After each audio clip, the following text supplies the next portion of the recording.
Hi, my name is Ariel Christian, and I had the opportunity to interview Miss Billie Jo Lister, the director of the Lewis E. Harrell Senior Center here in Boone, North Carolina. So she is the director of the Senior Center. She oversees the nutrition or congregate nutrition there at the center, which feeds up to about 60 people Monday through Friday, as well as delivers meals to another senior center, the Western Watauga Senior Center, and delivers in-home meals to many seniors in our community. Not only does she oversee the congregate nutrition, but she's also in charge of being the liaison between the seniors here in our community and the community itself, as far as like town councils and the many boards in which she sits on. She also coordinates and trains all volunteers and is in charge of all public relations that have to do with the senior center.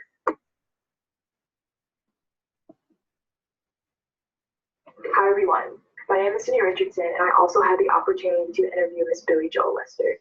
How does she deal with difficult clients and personnel?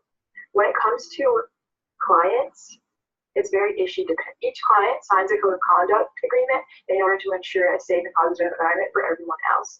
And when this code of conduct is broken, the client and the staff will meet to discuss the reason for whatever the occurrence was. And for example, if there's a heated debate between clients, Miss Billie Jo Lister would often bring the clients into her personal office and allow them to talk about the issue amongst themselves, as she delegated the conversation to ensure that both clients were being respected and they were also in an environment they felt safe and able to talk about what the issue was.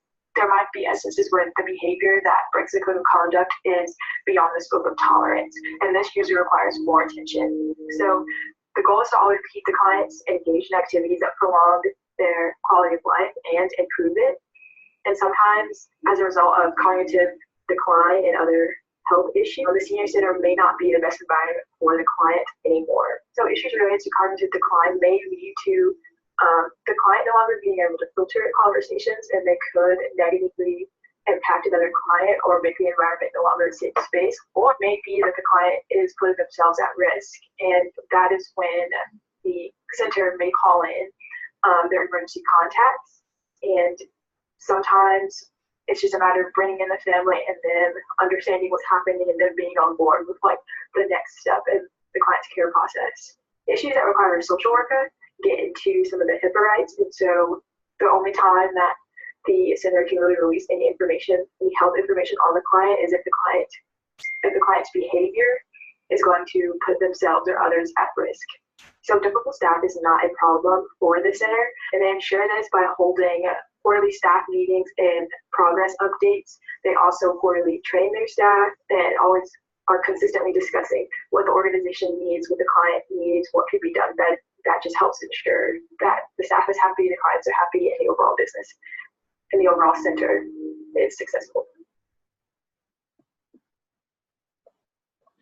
When asked about defining good and bad management, Ms. Lister focused that bad management is when a manager is disengaged with their clients and their employees, so that a good manager would be the opposite. It would be very engaged. She described this manager as the first to arrive and the last to leave, so that they would arrive before the business opened, before any employees or clients arrived, and stay after all the clients had left and all the employees, to really understand feedback and to get to know their client and employees. This manager has to be out and present with those people when they arrive and before they leave. To do this, she eats lunch with her clients Monday through Friday when the senior center is open, and she would never ask any volunteer or employee to do something she would not do. So anything that she asks them to do, she has either done herself or will do with them as they do it.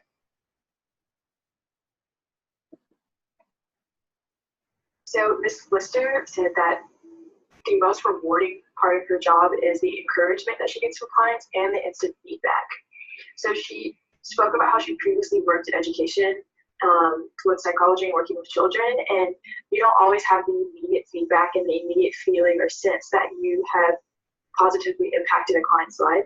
But working at the center, it's the complete opposite. She says that there's not a day where somebody doesn't hug her or praise her for what she's done or talked about how great she is. And she says that really motivates her to excel and to do better and to develop more and more fun and engaging activities for the seniors, and encourages her to just go above and beyond to make sure that their quality of life is always good. Some challenges that she had were managing her responsibilities at work and managing her self-care, which is honestly a huge problem with people in the helping industry. She always wants to help the people, and she always wants to be with the seniors and be engaged with them, and she never truly wants to sit down and do the paperwork or write grants that the center needs. Even though she knows she has to do those things, she would rather be helping people. And to ensure that she does get that paperwork done, she closes her door for certain periods of time, and when her door is closed, everyone knows that Miss Lister is doing paperwork. She also spoke about how shutting off work life with home life. She always wants to go see the client that may be lonely or who is sick at the hospital when she gets off work, but she also has to remind herself that she has a family herself, and she needs to know when it's time to just be with her family and to enjoy her family and her home life, and when it's time to be with the seniors and engaged with them. This is really important in management, because if you are always working all of the time, you can become at risk for burnout, which not only affects the manager themselves, but also affects the staff and the clients and the center as a whole. When asked how Ms. Lister keeps up with activities older adults enjoy when she herself is not an older adult, she said the key was to get to know the client, to ask them personally.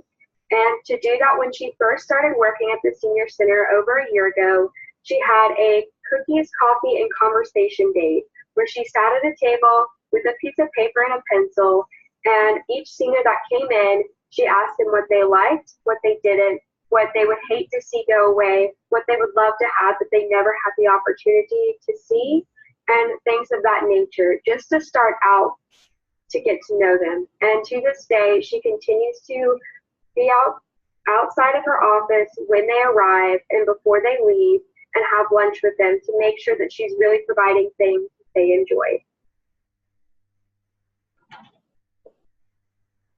To promote and advertise in the community, they do have a Facebook account.